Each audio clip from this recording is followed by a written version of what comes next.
चेहरे पे कोई छोटी सी पिंपल हो जाए या फिर छोटा सा कोई खरोच भी हो जाए तो हम सबसे पहले क्या करते हैं, हम जाते हैं सबसे पहले यूट्यूब पे या फिर इंटरनेट पे एंड सबसे पहले सर्च करते हैं ये वो कौन सी होम रेमेडी है या फिर वो कौन सी घरेलू नुस्खे हैं जिसको अप्लाई करके हम सिर्फ 2 या 3 घंटे में या फिर 2 या 3 दिन में अपने उस पिंपल को या फिर अपने उस खरोच को ठीक कर सकते हैं। खरोच या फिर किसी पिंपल को या फिर किसी डार्क सर्कल को या फिर कोई भी तरीके के निशान को हटाने के लिए हम सबसे पहले क्या ट्रस्ट करते हैं, होम रेमेडीज़ पे। एंड सबसे सुंदर सस्ता टिकाऊ चीज़ क्या होता है, होम रेमेडी। बट वही होम रेमेडी आपके पूरे चेहरे को बिगाड़ सकती है या फिर आपके उस पिंपल को, छोटे से पिंपल को या फिर छोटे से खरोच को, छोटे से निशान को और ज़्यादा बड़ा बना सकती है। तो क्या आप ट्रस्ट करोगे? आज की वीडियो में आप लोगों के साथ शेयर करूंगी कुछ ऐसी होम रेमेडीज़ जो कि अगर आप अप्लाई करते हो अपने फेस पे तो वो और ज़्यादा अच्छा रिजल्ट देने के बजाय और ज़्यादा आपके निशान को, मार्क्स को और ज़्यादा बड़ा कर सकता है और ज़्यादा आपके चेहरे को बर्न कर सकता है, नुकसान पहुंचा सकता है। वैसे तो होम रेमेडीज़ बहुत पुराने टाइम से चली आ रही, दादी नानियों के ज़माने से चली आ रही है एंड हम लोग उन पर ट्रस्ट भी करते हैं, उनको यूज़ करना पसंद भी करते हैं एंड बहुत लोगों को वो सूट भी करती है। लेकिन आप आजकल इंटरनेट के ज़माने पर ये हो रहा है कि आप कुछ भी होम रेमेडीज़ देख रहे हो एंड उसको तुरंत आप चाहते हो कि अप्लाई कर लो एंड 1-2 दिन यूज़ करो एंड वो बिल्कुल जादू की तरह काम करने लग जाए फेस पे। तो ऐसा नहीं होता है, कोई भी होम रेमेडी तुरंत से काम नहीं करती है, उसको थोड़ा सा टाइम देना पड़ता है। एंड बात रही दवाइयों की या फिर केमिकल्स की, तो वो केमिकल्स होते हैं, इसकी वजह से आपकी फेस बहुत जल्दी रिकवर हो जाती है, लेकिन होम रेमेडीज़ धीरे धीरे स्लो काम करती है, इसलिए रिकवर होती है।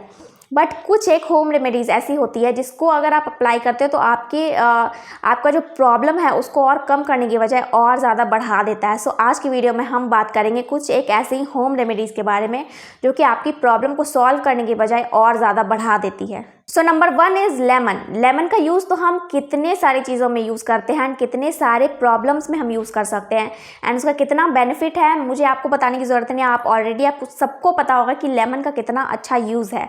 लेकिन अगर उसी लेमन को अगर आप सही तरीके से यूज़ नहीं करते हो, प्रॉपर जगह पे यूज़ नहीं करते हो, तो वो आपके प्रॉब्लमेटिक एरिया को और ज़्यादा बढ़ा सकता है। जैसे कि अगर आपने लेमन को डायरेक्टली अपने फेस पे या फिर अपने एक्ने मार्क्स पे या फिर जो भी आपका पिंपल है, एक्टिव पिंपल है, अगर आपने उस पर अप्लाई किया तो वो आपकी स्किन को और ज़्यादा बर्न कर सकता है और ज़्यादा रूइन कर सकता है। इसीलिए कभी भी आपको लेमन अप्लाई करना है तो डायरेक्ट अप्लाई नहीं करना या फिर डायरेक्ट एक्टिव पिंपल पे अप्लाई नहीं करना। एक्टिव पिंपल वो होती है जिसमें थोड़ा सा जो पिंपल होती है तो उसमें थोड़ा सा नोकीली टाइप की, कील टाइप की निकली रहती है, उसको हम एक्टिव पिंपल कहते हैं। अगर आप उस पर अप्लाई करोगे तो वो सबसे पहली चीज़ तो आपके पिंपल को बर्न करेगा, जलाएगा, थोड़ा सा इचिनेस होगी आपके पिंपल पे। सेकेंड चीज़, वो थोड़ी सी रेडनेस और छोड़ जाएगी आपके पिंपल पे, वो और ज़्यादा बढ़ सकता है आपके पिंपल। एंड थर्ड चीज़, जो आप एक्टिव पिंपल के लिए अप्लाई कर रहे हो वो पिंपल तो भले ही ठीक कर दे लेकिन उसका स्पॉट वो कभी ठीक नहीं करेगा, वो और ज़्यादा आपके प्रॉब्लम को बढ़ा देगा। इसलिए कभी भी आप लेमन को डायरेक्ट अपने फेस पे अप्लाई मत कीजिए। आप लेमन वाला कोई भी प्रोडक्ट यूज़ कर सकते हो, जैसे कि लेमन वाला फेस वॉश यूज़ कर सकते हो, फेस पैक यूज़ कर सकते हो या फिर जो भी चीज़, लेकिन डाइल्यूटेड फॉर्म में अगर आप यूज़ कर रहे हो लेमन को तो वो बहुत अच्छे से वर्क करेगा आपके फेस पे। लेकिन डायरेक्ट लेमन कभी भी लगाने की कोशिश मत करना, वो और ज़्यादा डैमेज कर देगा। Number 2 is garlic. अब मैंने एक बार यूट्यूब पे देखा था कि किसी ने अपने फेस पे गार्लिक रब किया अपने मोल्स पे एंड अपने पिंपल्स पे। उसके बाद उसने रिजल्ट दिखाया कि बिल्कुल पिंपल गायब हो चुका है एंड बिल्कुल जो एक्ने थी या फिर मोल थी वो बिल्कुल गायब हो चुकी है। ऐसा बिल्कुल भी नहीं करना है आपको। कभी भी आप गार्लिक को, या फिर आप खुद ही सोचो यार, आप जब गार्लिक को छीलते हो हाथ से या फिर कट करते हो तो आपको कितना वहाँ पर जलन होती है आपके फिंगर्स में। जब आप कट करोगे तो आपके फिंगर्स में जलन होगी एंड थोड़ा सा किसी किसी की स्किन बहुत ज़्यादा सेंसिटिव होती है तो थोड़ा सा रेडनेस भी आ जाती है। वही चीज़ अगर आप जब आपकी हैंड्स वो उस चीज़ को नहीं ले पाती तो आपकी फेस कहाँ से ले पाएगी। आप उस चीज़ को खुद ही सोचो कि जब आप फेस पे गार्लिक को अप्लाई करोगे तो वो कितना ज़्यादा डैमेज कर सकता है आपकी स्किन पे। भले ही आप एक बार यूज़ कर रहे हो तो कोई फ़र्क ना पड़े, एक बार में बहुत सारी चीज़ें असर नहीं करती है, लेकिन आप लंबे समय तक उसी चीज़ को रिपीटेडली यूज़ करोगे, मतलब हर 1-2 दिन पे यूज़ करोगे तो डेफिनेटली आपकी स्किन को डैमेज करेगा ही। एंड कभी भी आप अपने मोल्स पे या फिर अपने पिंपल्स पे कभी भी गार्लिक को अप्लाई मत करना एंड रब मत करना। उससे आपकी स्किन और ज़्यादा सेंसिटिव हो जाएगी, और ज़्यादा रेडनेस आ जाएगी, और ज़्यादा रैशेज़ होने के चांसेस बहुत ज़्यादा बढ़ जाते हैं। इसलिए गार्लिक को कभी भी फेस पे अप्लाई मत करना। Point number 3 is ice. अब आइस के बारे में तो मैं क्या ही बोलूँ, मैं जब भी इंटरनेट खोल रही हूँ खास करके समर्स में, तो मैं हर जगह यही देख रही हूँ कि आइस को फेस पे अप्लाई करने से स्वेलिंग कम होती है, जो पफीनेस होता है वो कम होता है। लेकिन किसी को इसका एक्चुअल यूज़ पता ही नहीं है, बहुत कम लोगों को पता है, बहुत कम लोग वीडियोज़ में बताते भी हैं कि आइस को प्रॉपर तरीके से यूज़ कैसे करना है। सो कई लोग क्या करते हैं, डायरेक्ट आइस को लेते हैं एंड अपने फेस पे रब करना स्टार्ट कर देते हैं, जब भी वो मेकअप कर रहे हो या फिर जब भी सो के उठ रहे हो, कभी भी जब उनको लगता है कि आइस की ज़रूरत होती है। एंड बेसिकली आइस का काम ये होता है कि जब आप पफीनेस पे अप्लाई करते हो तो वो थोड़ा सा पफीनेस को कम कर देता है, एंड जब आप समर्स में अप्लाई करते हो तो कम स्वेट आता है आपके फेस पे, एंड स्वेट का जो प्रोडक्शन होता है स्वेट का, या फिर जो ऑयल का प्रोडक्शन होता है वो बहुत कम कर देता है। बट अगर उसी आइस को आप सही तरीके से यूज़ नहीं करोगे तो आपके पूरे फेस को वो रेड बना देगा, बिल्कुल रेडनेस आ जाएगी आपके फेस पे। सो आइस यूज़ करने का सबसे सही तरीका है कि आप कोई भी कॉटन की क्लॉथ लो, कोई भी कपड़ा ले सकते हो, आप रुमाल ले सकते हो। सबसे ईजी तरीका है, आप कॉटन का कोई भी रुमाल ले लो एंड उसमें 2-3 क्यूब्स डालो आइस का, या फिर 1 क्यूब भी डालोगे तो आपको फेस के लिए मोर देन इनफ होगा।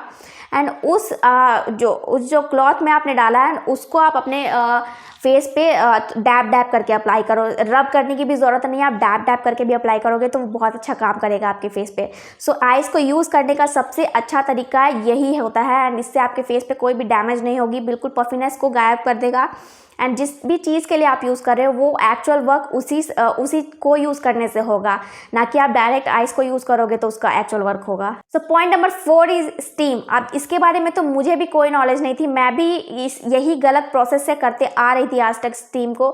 लेकिन मैंने यूट्यूब पे ही एक इन्फ्लुएंसर को देखा जो कि एक डर्मेटोलॉजिस्ट भी है, जो कि रेकमेंड कर रही थी इस टॉपिक के बारे में, इस पॉइंट के बारे में। सो अब मैं बताती हूँ स्टीम का काम क्या होता है। स्टीम का काम ये होता है कि आप अपने ब्लैक हेड्स को हटाओ, या फिर आपको जो भी वाइट हेड्स आप उसको हटा सको। लेकिन अगर आप उसी स्टीम को अपने एक्ने वगैरह के लिए यूज़ करोगे, या फिर अपने एक्ने वाले स्किन पे यूज़ करोगे जो कि एक्टिव एक्ने है आपके स्किन पे इस टाइम पे, या फिर कोई भी प्रॉब्लम है, चाहे कोई भी रेडनेस हो रखी है या फिर कोई भी एलर्जी हो रखी है, आप उस पर अप्लाई करोगे अगर स्टीम को, तो वो आपके एक्ने को और ज़्यादा डबल बढ़ा देगा, और ज़्यादा घटाने की जगह और ज़्यादा बढ़ा देगा। सो ये पॉइंट मैंने उनके वीडियो से सीखा है, इसलिए मैंने सोचा कि मैं भी इंक्लूड करती हूँ ताकि मेरी वीडियो जिसके लिए भी, जो भी देख रही हो उनके लिए हेल्पफुल हो। सो आई होप आप नेक्स्ट टाइम जब भी स्टीम लो तो आप ये चीज़ का ध्यान रखो कि आपके फेस पे कोई भी एक्टिव एक्ने नहीं हो, कोई भी एलर्जी नहीं हो, कोई भी किसी भी तरीके की रेडनेस नहीं हो, कुछ भी मतलब ऐसा नहीं हो जो कि और ज़्यादा आपकी स्किन को वर्स्ट कर सके। सो आप इस बात का हमेशा ध्यान रखना। सो ये थी कुछ ऐसी होम रेमेडीज़ जो कि हम बहुत लंबे टाइम से यूज़ करते आ रहे हैं, एंड हमें उनका एक्चुअल यूज़ नहीं पता, एक्चुअल तरीके से कैसे यूज़ करें वो सब नहीं मालूम था। सो आई होप मैंने सारे पॉइंट्स क्लियर कर दिए एंड सारे डाउट्स क्लियर कर दिए हों कि कौन से रेमेडीज़ को किस तरीके से यूज़ करना है, कौन से होम रेमेडी को यूज़ ही नहीं करना जिससे आपका प्रॉब्लम और ज़्यादा बढ़ जाता है। सो आई होप आपके लिए ये वीडियो हेल्पफुल हो, एंड अगर हेल्पफुल हो then please do subscribe to my channel before leaving. मिलते हैं मेरी नेक्स्ट वीडियो में, टिल देन बाय बाय।